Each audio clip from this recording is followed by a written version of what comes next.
দুর্গাপূজা কিন্তু চলেই আসে সামনে, তাই আমি কিন্তু বেরিয়ে পড়েছি শপিং করতে। কি ভেবেছো এটা আমি শপিং করছি? না না, শপিং করেছে কে সেটা দেখতে হলে তোমাদের পুরো ভিডিওটা দেখতে হবে। তো চলো শুরু করে যাক ভিডিওটা। তো বিকেলে একটা বান্ধবী আমাকে ফোন করে বলছে যে আমি একটা শপিং করবো, একটু দরকার ছিল, তাহলে তুই একটু আয় তাহলে ভালো হয়। তারপর আমি বেরিয়ে পড়লাম দেখো আমার বান্ধবীর সাথে। তো দেখো আমরা কিন্তু চলে গেছি একটা বড় একটা দোকানে চলে গেছি দেখো। এরপর কিন্তু আমাদের কালেকশন দেখাচ্ছিল, আর এখন যা কালেকশন রাখা আছে দোকানে সবাই কিন্তু পুজোর কালেকশন। তো এক এক করে আমাদেরকে সব কালেকশন দেখাচ্ছিল। এই দেখো একটা ইয়েলো দেখাচ্ছে, আর একটা দেখো এটা কি কালার, যাই হোক দেখো ড্রেসগুলো দেখাচ্ছিল কতগুলো, মানে কতগুলো হেজি হেজি লাগছে, কতগুলো সিম্পল লাগছিল। তো কোনোটাই আমাদের পছন্দ হচ্ছিল না। এখানে দেখো আমার বান্ধবী এখানে পছন্দ করছে, আর যার জন্য ড্রেসটা নেওয়া হচ্ছে সে কিন্তু এখানে আসেনি। দেখো আমার বান্ধবী কিন্তু নিজের পছন্দ করে নিয়ে যাবে।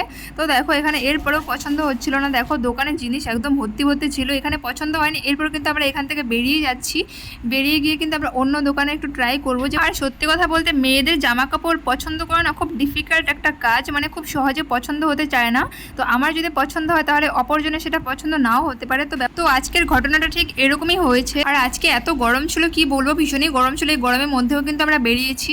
তো এরপর আমরা এখান থেকে চলে যাচ্ছি স্টাইল বাজারের দিকে। দেখো আমরা হেঁটেই যাচ্ছি, পাশাপাশি ছিল স্টাইল বাজারটা। দেখো আমরা ঢুকে যাচ্ছি স্টাইল বাজারে।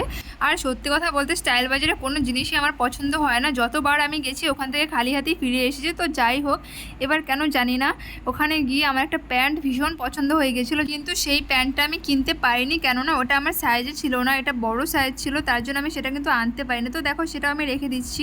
তো দেখো আমরা মলে চলে আসি। দেখো মলের কালেকশন মোটামুটি এবার পুজোর কালেকশন ছিল বলে মোটামুটি আসছিল, মানে দেখার মতো বা নেওয়ার মতো আসছিল। তো যাই হোক, তোমরা কারা কারা মলে শপিং করতে পছন্দ করো বলো তো? আমার তো ভীষণই ভালো লাগে মলে শপিং করতে। তো মলে গিয়েও কিন্তু আমাদের কোনো ড্রেসই পছন্দ হচ্ছে না। তো দেখো আমার বান্ধবী কিন্তু পুরো মলটা ঘুরেছে, মানে কি বলবো, অনেক মল ঘোরাঘুরি করার পরেও এখানেও কোনো ড্রেস পছন্দ হয় না। দেখো অবশেষে আমাকে বলছে দেখ ব্ল্যাক প্যান্টটা কি সুন্দর।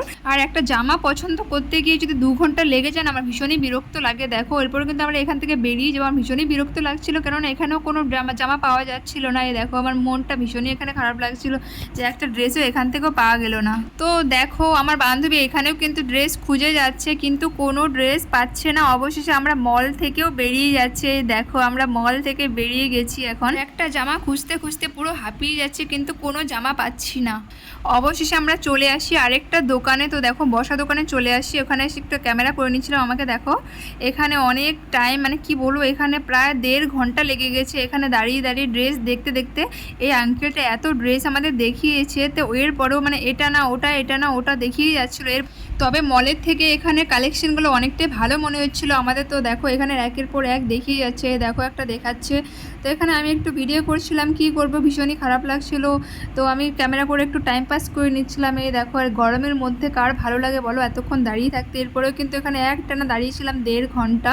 তো দেখো এখানে আমাদের একটা ব্ল্যাক শেডের মধ্যে একটা কুর্তি দেখাচ্ছে। তো এটা একদম সিম্পলের মধ্যে ছিল। তো সিম্পল যেহেতু একদম নেবে না, আর খুব হেজিও নেবে না। তো দেখো তারপরে ওই আঙ্কেলটা আমাদের অনেক আইটেম দেখাচ্ছিলো। এই দেখো একের পর এক দেখিয়ে যাচ্ছে, আর আমি সেগুলো ভিডিও করে নিচ্ছিলাম। এই দেখো একটা দেখাচ্ছে। তো দেখো এই দেখো কত সুন্দর সুন্দর কুর্তিগুলো, আমার তো ভীষণই ভালো লাগছিলো। দেখো কত সুন্দর একটা ইয়েলো শেডের মধ্যে একটা কত সুন্দর একটা কুর্তি, ভীষণই ভালো লাগছে, আমার তো ভীষণই ভালো লাগছে। দেখো গলাটা কি সুন্দর কাজ করা, কাপড়টাও খুব সফট ছিল।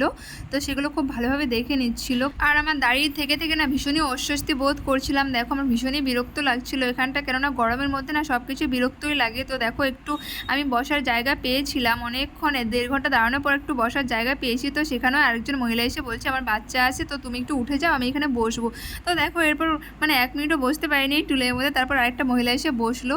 তো ঠিক আছে দেখো আমি বসে দিয়ে দিয়েছি ওনাকে। তারপর আমি উঠে দাঁড়িয়েছিলাম। তো তারপর ফাইনালি এখান থেকে একটা ড্রেস নেওয়া হলো, সেটা আর দেখালাম না। তো যাই হোক দেখো এখান থেকে আমরা বেরিয়ে যাব এখন।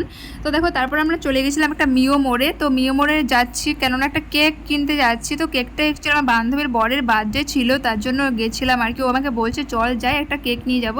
তো দেখো চলে আসছি আমরা মিও মোড়ে। তো দেখো এখানে কেকগুলো কি সুন্দর সাজানো আছে। তো দেখো এখানে একটু ভিডিও করে নিচ্ছিলাম। তো আমি অ্যাকচুয়ালি যেখানে যাই সেখানে একটু একটু করে ক্লিপ নেওয়ার চেষ্টা করি। তো আর ওর জামার ব্যাগ আমার হাতে কিন্তু ধরিয়ে দিয়েছি। এরপর আমি আমার বাড়ির দিকে রওনা দিয়ে দিয়েছি, সে গাড়িতে উঠে চলে যাচ্ছে। তো দেখো আমি কিন্তু আমার বাড়ির দিকে আসছি হেঁটে হেঁটে, খুব বেশি একটা দূরে না আমার বাড়ি, মার্কেট থেকে খুব বেশি দূরে না, তার জন্য আমি হেঁটে হেঁটে চলে আসছিলাম। আর ও গেছে অটোতে। তো দেখো আমি চলেই যাচ্ছি বাড়িতে। তো আস্তে আস্তে আমার সন্ধ্যা হয়ে গেছে। বাড়িতে এসে ফ্রেশ ট্রেশ হয়ে আমি বসেছিলাম। তো দেখো আমি ফ্রেশ ট্রেশ হয়ে একটু বসলাম ফ্যানের নিচে। তো এই ছিল আজকে ব্লগ।